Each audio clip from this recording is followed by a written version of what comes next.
The Mama Take Heart podcast with Robrenna is brought to you by Life Audio and is a part of our Faith Toolkit series.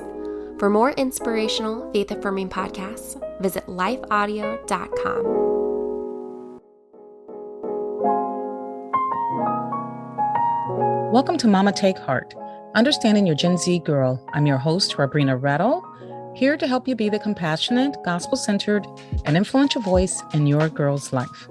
Today, we're talking about healthy friendships and positive influences for your girl. Joining us is Kari Kampakis. Kari is a best-selling author, blogger, and national speaker from Birmingham, Alabama.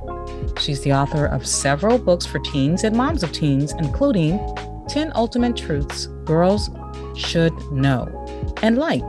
Whose approval are you living for? Both books have been used widely across the country for small group studies.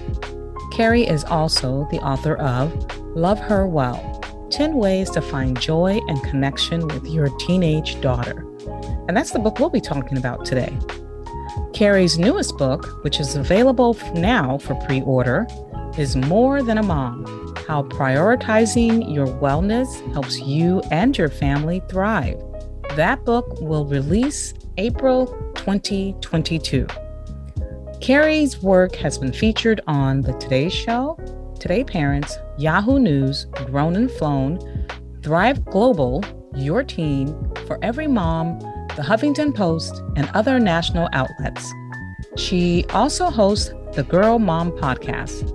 Kari and her husband Harry have 4 daughters and a dog named Lola.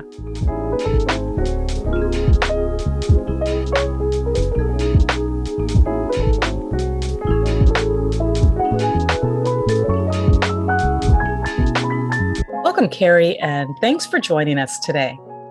Thanks for having me. Oh, my pleasure.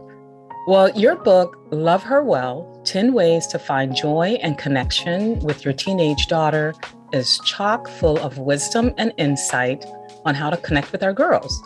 I'm interested in discussing chapter 6 in particular about healthy friendships and positive influences.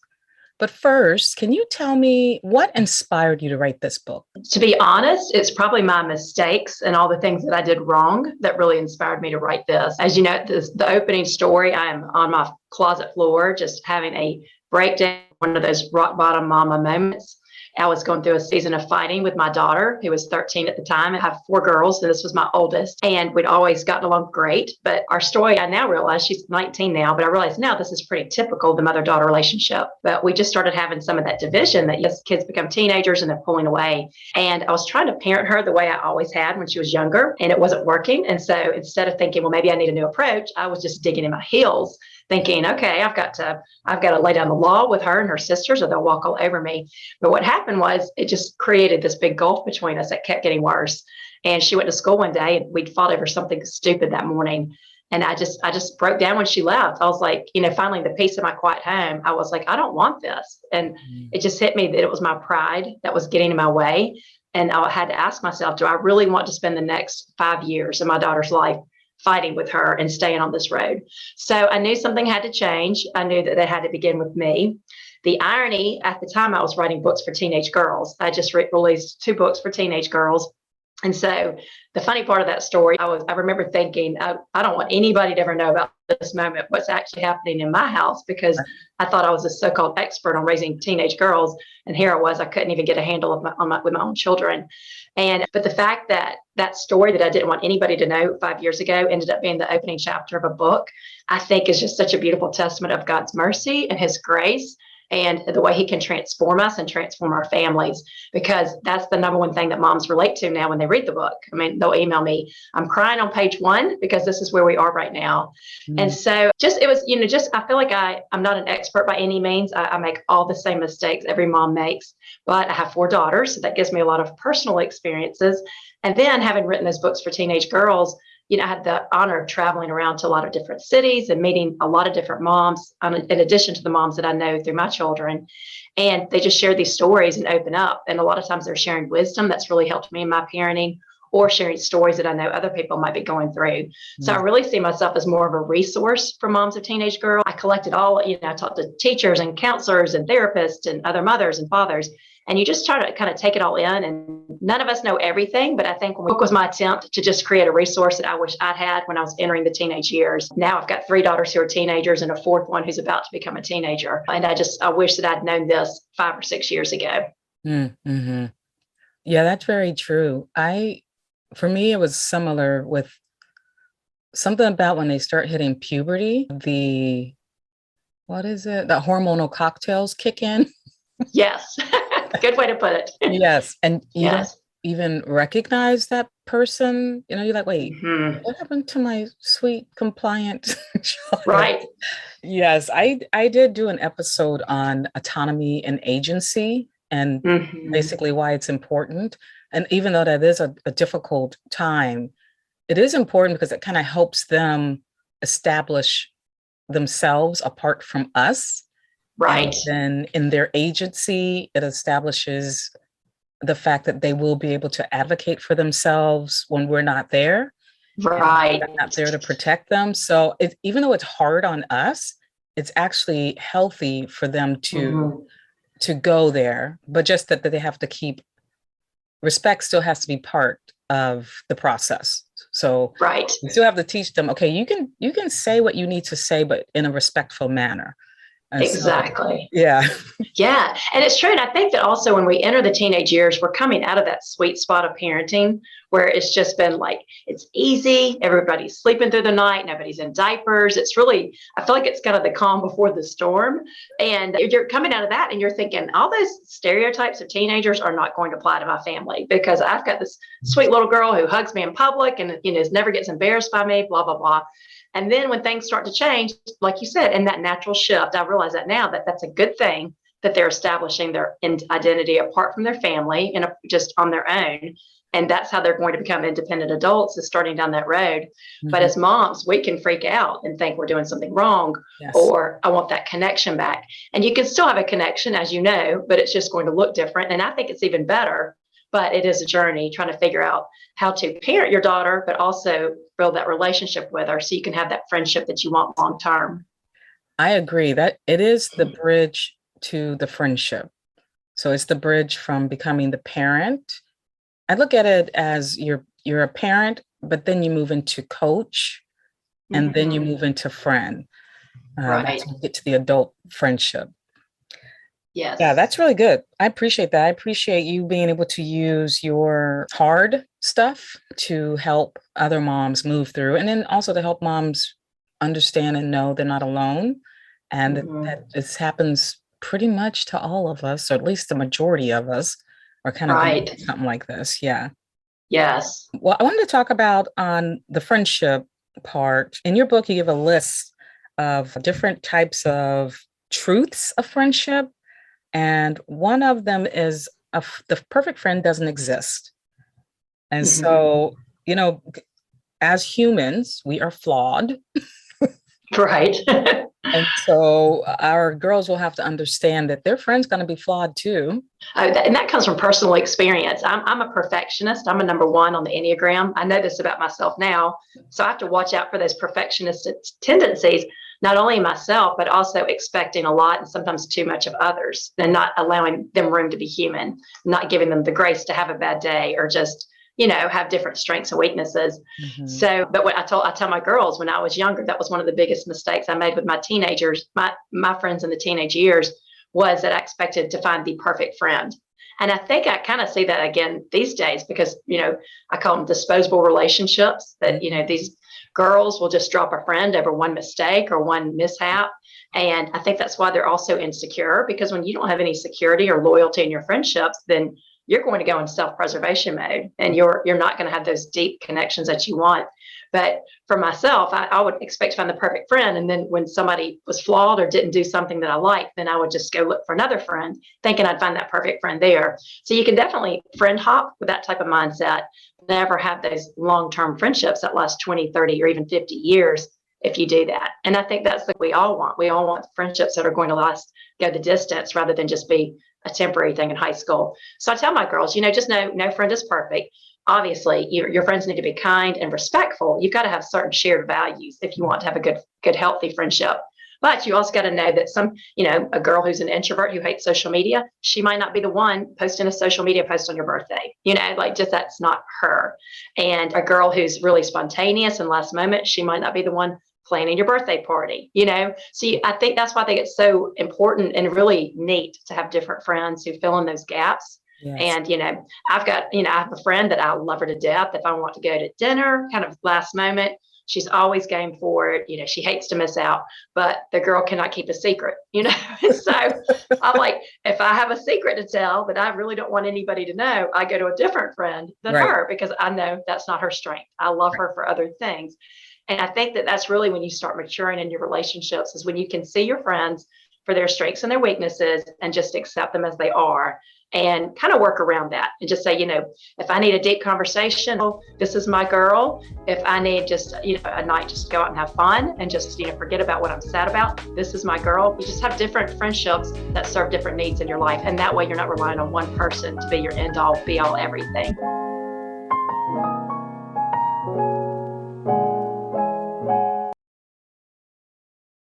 I have friends that I've been friends with. I have one friend, I've known her since I was 10 years old, and I'm not 10 anymore. 5 times over. And we, to this day, she's one of my best friends. And then I have another friend from the time I was 12. And once again, to this day, she's one of my best friends. My kids actually call her aunt. So she's like auntie to them. And so, yeah. I do too. That's, and we've had, we've had our differences with all my friends in the past, but we truly love each other, truly respect each other, and we respect the friendship. And so we come back together. And one thing I really love about those childhood friendships, or the friendships that have lasted that long, especially being the age that we are, is that they know your family, they know your upbringing, they know your siblings. They know you on a different level. And I think that now that we're in the season of life where we're losing our parents, I noticed this first when my husband lost his father. It's just, obviously all these people come to grieve with you. Your friends are showing up, but the friends who knew his father in high school, who he had been kind of a father figure to them, or that they'd known him when they were in college, they had a different sadness in their eyes. And they felt the grief on a different level than everybody else that didn't really know him as well. Mm. And I thought, that's really what's so special about those old friends, is they know those pieces of our history and our past that our newer friends just can't know. Right. And it just, as you get older, you really cherish that. Very true. Well, another thing you talk about is forced friendships. You say forced friendships never work. And you know what? I had a situation like that with my daughter. She's introverted and quiet. And so she didn't ruffle a lot of feathers. It wasn't her thing. And a lot of parents try to get their daughters to be friends with her. I think also because I was a Sunday school teacher for 6th grade girls. And so I think they thought that's 2 influences that they kind of wanted their girl to be around. But what happened was the other girls, because they were forced into the friendship, they did not want the friendship. And it actually caused pain for my daughter, because those girls didn't want to be there. So there was mistreatment. And that's when I decided, when I started seeing, I was like, yeah, this is not going to work. So I would go to the mom and I'd say, we should not force this friendship. It should become organic. And if they're not meant to be friends, that's fine. But that I did not want to put my daughter in that situation. And I didn't think that really they should put their daughter in that situation either, because it wasn't healthy for her either. Because one, she's in the stage, like we were talking about autonomy. So she wants to choose her own friends. Right. It's so true. And if they had just been a little bit more hands off, that friendship might have happened naturally. The girls might have found each other and naturally clicked, rather than being orchestrated by their moms. Mm-hmm. I agree. And I think, it's funny when our kids are little, I noticed when they're little, I could go to any friend's house who had a son or daughter, and we could put the kids together and they play, they could learn to get along. Obviously they had certain kids clicked with better than others, but it was pretty open who they would have chemistry with. And then as they get older, it's a little bit trickier. And I always remember what a friend of mine who works at a high school once told me, because she counsels teenage girls. And she said that a lot of the problems she sees, a lot of the girl drama she sees, it's from friendships that are orchestrated probably by the moms. Maybe the moms were best friends from high school, or they were college roommates, and they want their daughters to be friends. And it works when your kids are little. Right. But then as they get older and they have their own interests and personalities, you can't force that. And so, like I said, and sometimes if you don't try to force it, they might come together on their own. But that's definitely something I've learned in my life, and just with my girls too, is that you really just teach them how to be a good friend, teach them what to look for in a good friend, and then trust them to find the good ones. I agree. And that leads us to another one of your truths. Friendships should be a source of comfort, not stress.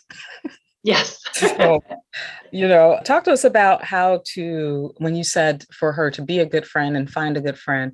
So talk to us about a girl who is in a friendship and she calls her friend, but the friend continuously stresses her out. Like, how do we handle that? I know.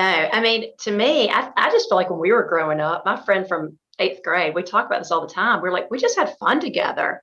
And what we found with each other was an escape. We found an escape from the hard realities of life. We just had fun and laughed. And I don't know why that's so hard for girls to find these days, but I think that one is that, a lot of schools that there's just these really tight cliques and tight friend groups. And it's like they can form early in middle school. And I see this a lot, that girls, once you're in a friend group, even if they're not treating you well, or I'll get emails from people, they live in a small town and they don't have a lot of choices of who to be friends with. And so they're not treating you well, but you stay in that group because you have nowhere else to go. You want to have friends, you want to have a social life. And if you get out of that friend group, no other friend group will take you in, which, and I think that's a whole other lesson for girls, that's not a friend group. That's a gang. If you can't get in, nobody can get out, nobody can get in. That's operating like a gang. And that's not real friendship. But I think too, that sometimes it's like anything when you're new to something, they're new to this friendship journey. They're learning what they do like and what they don't like. And sometimes if your first friends are not that nice, sometimes you just think, well, that's what friends do to each other. They just pick on each other and they just tell each other, your butt looks big in those jeans. And they think that's normal, to talk like that. And sometimes it's not until they get better friendships that they realize, wow, I can't believe I put up with that. Right. And so it really is important to teach our girls, just what healthy relationships look like, not only with girls, but also with boys too. And just, you don't ever want to settle for less than you deserve. And it takes a lot of courage. And you really do have to give credit to these girls who are willing to leave their friend group. And you can do it in a way that's not obvious. You don't have to write them a note saying, I'm leaving your friend group, but just, you can pull away and you might have to go through a lonely season. And I tell my girls that all the time, that, you might have to go through a lonely season of friendship. And most people I know with daughters, they have at least a few months. They have something in high school at some point. They go through a lonely season of friendship. And the great thing about when you do have faith is that that's when you realize this is why we need Jesus. This is why we're told to put God as our number one, because we can't put our friends on a pedestal. They're going to let us down. And that's really why we have to put Jesus first and just put him on the pedestal, because I think girls, they love their friends so much. Their friends are so important. But there's a tendency at that age, especially middle school, to worship their friends and put their friends on a pedestal. And so when their friends let them down or something changes, it can be devastating. And so I think just knowing, putting God first, knowing that we've got him even during those lonely seasons, and he's going to teach us lessons that we could not learn any other way. That's really going to make us a better person, a better friend, and open the door to stronger friendships. But we have to trust that process. That is very true. My daughter went through a lonely season, actually years. She went through a lonely season. And that was the time I kind of stepped in, and although I was the parent, I had to be her friend. And so, we just did a lot together. We would go to the farmer's market, or, every Tuesday night we'd go have coffee together, or, cocoa when she was in middle school. Then when she got a little older, coffee. And that's when I started we did a couple of Bible studies together. So I just kind of had to step in and keep her busy. For her to, have someone to talk to and a place to go. And I also prayed over an older girl in our church to kind of walk alongside her in that season. And once again, you don't want to force that either, because I did that once too, and that did not work out very well. But there was another girl that kind of naturally would always kind of talk to her. And then I asked, hey, do you mind, taking her for coffee sometime, and then they formed a friendship. And so, and she was, I think she was in college. So she was either a senior in high school or she was in college. And so that was helpful also, that she had an older girl walking alongside her, speaking truth into her life and making her feel special. Yes. So, yeah. Yeah. Yes. It's funny. That is exactly when moms reach out to me and their daughter's been ostracized by their friend group or something's happening. That's the first piece of advice I give them. I was like, the most important thing right now is for you to surround your daughter with love and just people who make her feel worthy and special. And it could be her grandparents. I know one mom, her daughter was going through a hard time. And so she had her best friend from camp come in town and surprise her. And like you said, like that girl at church, that was a natural thing. And I do think if we open our eyes, that we will see that God is so good. And when you go through a lonely season, he will bring friendship or love into your life. It might look different than you expected. Mm-hmm. It might not be their peers or their grade at school. But I suggested that to a mom too. I was like, she's having trouble with her greater friends, but is there a girl in an older grade or younger grade that maybe you could invite her and the mother to go to dinner? And that's a natural friendship that you all click and get along. But just something to kind of get your daughter through that time. And like you said, I have a lot of friends too who that same thing has happened. Like the good thing was my daughter and I got really close during that time. Right. And it can be an opportunity for mothers and daughters to bond and for them to see, you can tell them all day long that you have their back and you will never leave them. But, that's what shows them that, friends may come and go, but your family really is forever. And when you tell her that is her mother, and I think that's just something that she will never forget.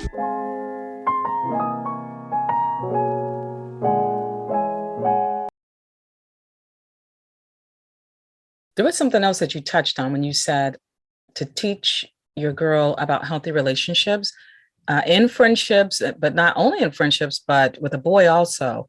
Because I think why I was so concerned about my daughter and the type of relationship she was having with her friends is because this is the prequel to a relationship with a boy.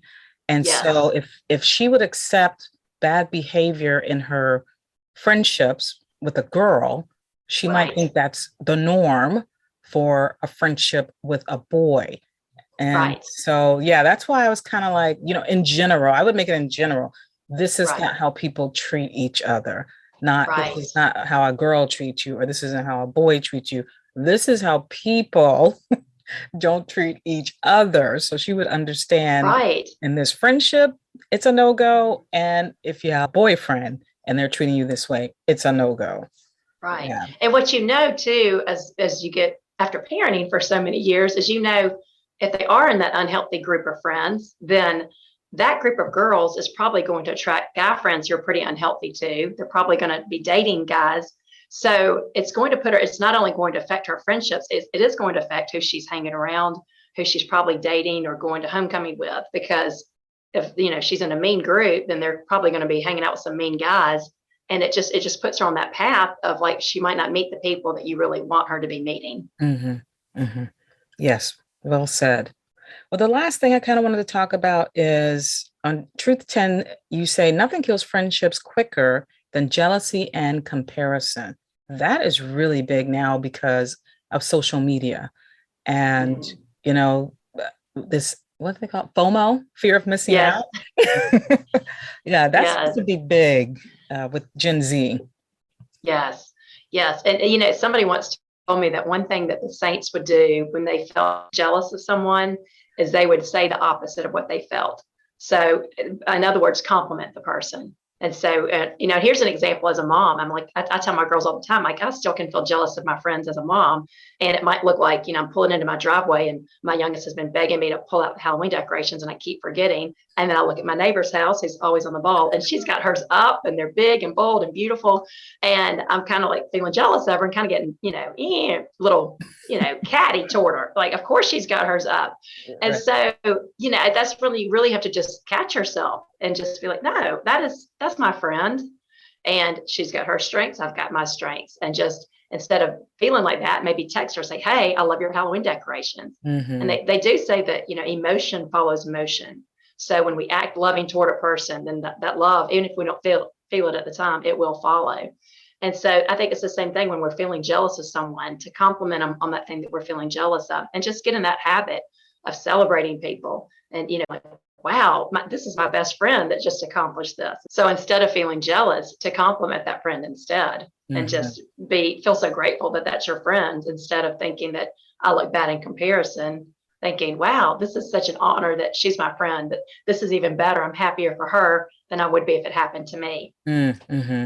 Yeah, that is good, because then also, when majority of the time when you are supportive with your friend's going to support you. So when she has wins, you celebrate her wins. And then when you have wins, she should celebrate your wins.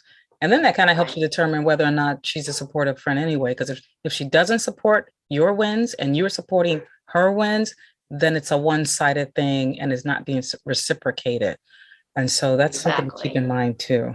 Exactly. As we know, this is for all relationships. And I even think about when I got married, I'm a terrible cook. I'm not good in the kitchen. I try, but that's not my strength. But my husband is Greek. And so his family, they're all great cooks.